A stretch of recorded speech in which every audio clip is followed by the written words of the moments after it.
আজকের এই ব্লগে আপনারা দেখতে পাবেন দক্ষিণ চব্বিশ পরগনা জেলার কেল্লা ব্রিজ এবং কেল্লা ব্রিজের আশেপাশে কি কি আছে এবং কেল্লা ব্রিজে কত সংখ্যক পর্যটক প্রতি বছর যায়। আপনারা দেখতে পাবেন যে কেল্লা ব্রিজটা এখন কি পজিশনে আছে এবং আগের থেকে কতটা উন্নত হয়েছে। তো আপনারা এই মুহূর্তে দেখতে পাচ্ছেন যে আমরা পুরো কেল্লা ব্রিজের মোড়ের মাথাতে চলে এসেছি এবং যখন আমরা বাঁদিকে প্রবেশ করলাম তখন দেখলাম যে সুন্দরবনে যাওয়ার একটি বোট দাঁড়িয়ে আছে এবং দেখতে পাচ্ছেন নদীতে ভাটা পড়ে আছে। তো এই যে বোটটি, যে মালিক আছে, আমি ওনাদেরকে জিজ্ঞাসা করেছিলাম যে এই বোটটি কোথায় যাবে, বললো সুন্দরবনে কলসে যাবে, কলস থেকে শুরু করে আরো কিছু কিছু স্পটে যাবে। তো এই বোটে দেখতে পাচ্ছেন প্রচুর পর্যটক আস্তে আস্তে উঠছে এবং আমরা যাওয়ার কিছুক্ষণের মধ্যে এই বোটটি ছেড়ে দিল।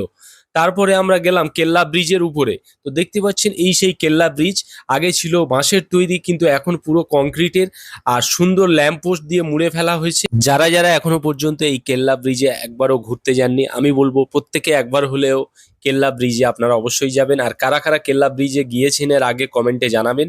এবং আমার চ্যানেলে যারা যারা নতুন এসে থাকবেন প্রত্যেকে কিন্তু চ্যানেলটি সাবস্ক্রাইব করবেন এবং ভিডিওটি ভালো লাগলে প্রত্যেকে শেয়ার করবেন। আর সব থেকে ভালো লাগে যে এটা হচ্ছে পিয়ালি নদী এবং এখান থেকে কিন্তু সুন্দরবনে যাওয়া যায়। আর এই কেল্লা ব্রিজে প্রচুর মানুষ প্রতি বছর শুধুমাত্র পিকনিক করার জন্য প্রচুর মানুষ আসেন এই কেল্লা ব্রিজে, এবং প্রচুর মানুষ আসেন এখানে জাল ফেলতে। অনেকে আসেন গ্রাম থেকে এখানে জাল ফেলতে কিছু মাছ যাতে পায়। এবং দেখতে পাচ্ছেন যে কত সুন্দর ওই পারের যে সৌন্দর্যটা। ভিডিওটি ভালো লাগলে প্রত্যেকে লাইক, কমেন্টস এবং সাবস্ক্রাইব করবেন।